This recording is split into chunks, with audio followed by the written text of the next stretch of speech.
Возможно, современный человек близок к Гаутаме Будде не сколько в смысле содержания, но в смысле формы.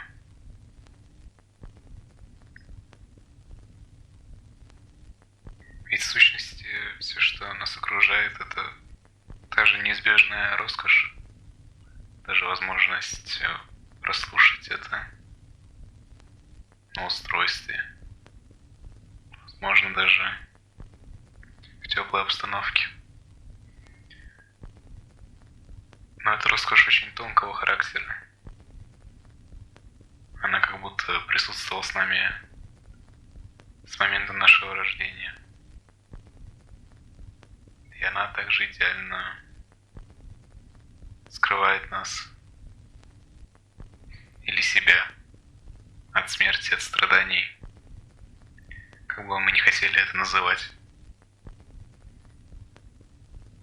Просто и страдание приобрело совсем иную форму, не сколько раздражений, сколько пустяков. Просто неудачной погоды. Или мирового конфликта.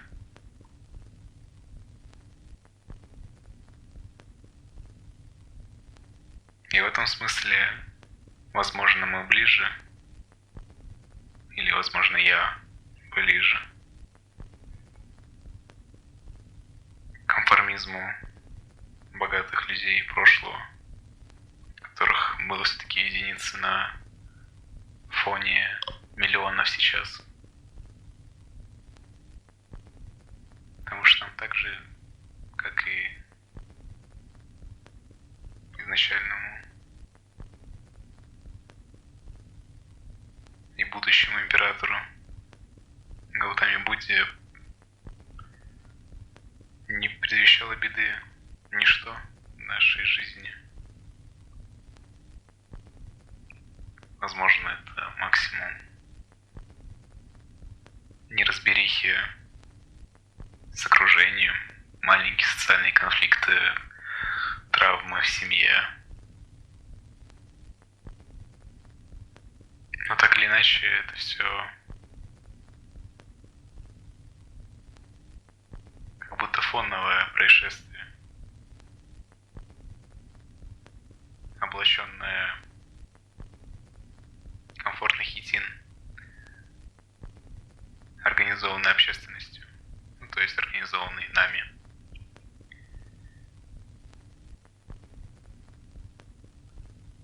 Потому что комфорт в своей природе подразумевает неприятное существование в той или иной стезе, но понятное и известное. Любая известность, она комфортна. Потому что мы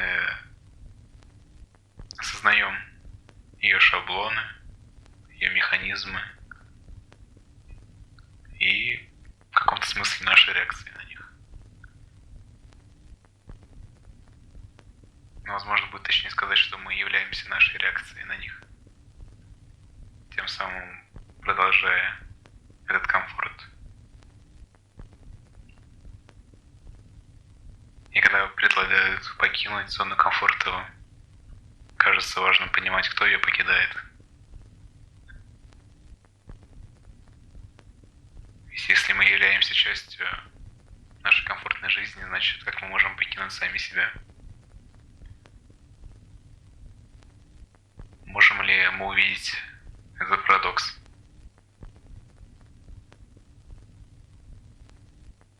И тогда остается только задаться вопросом, если мы не можем покинуть комфорт, то откуда этот вопрос вовсе возникает? Откуда возникает потребность что-то изменить, неудовлетворенность состоянием вещей сейчас?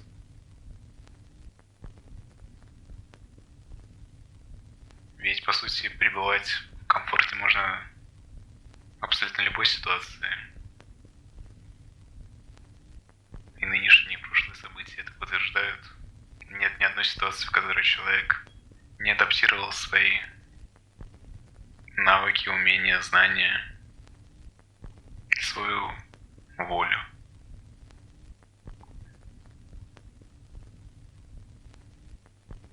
В целом мне видится, что современный человек может гораздо сильнее сочувствовать или понимать этот миф, эту историю, эту сказку о пути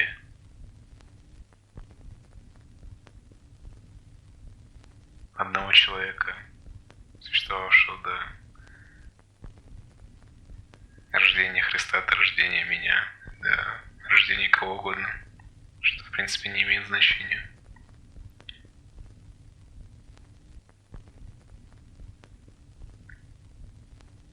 И в этой сопричастности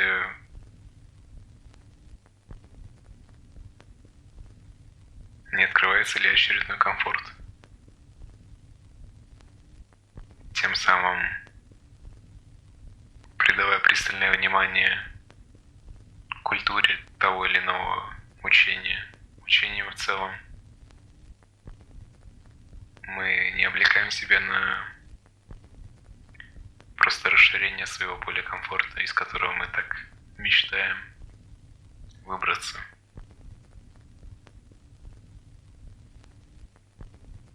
Это лишь то, что можно допускать, но вся основная проверка происходит с нами сейчас, здесь, в каждое мгновение промелькнувшей мысли, промелькнувшего недовольства и просто желания. Ведь даже желание, как и любой навык, любой труд, любое творение требует закалки, мастерства, полировки. Вполне кажется осуществимым желать по-настоящему. Настолько точно и естественно. Можно даже сказать незаметно. Потому что оточенные вещи постоянно кажутся незаметными. Как будто они всегда были здесь.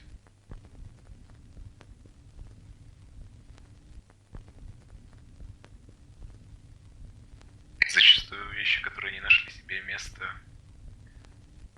очень выглядывают из фона, привлекают внимание, потому что они не интегрированы, не раскрыты еще.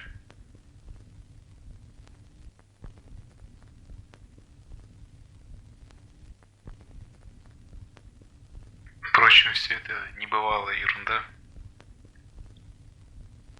которая направлена на игру в саму себя, не желая останавливаться.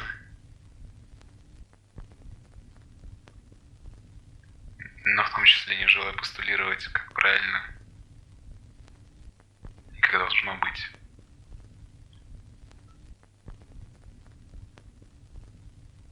Так или иначе, каждый может пребывать в своем особенном дворце и неизбежно пожелать из него выбраться.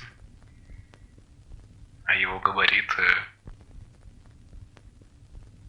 окрас и барельеф в принципе ничего не значит. Но грациозность побега определенно решает.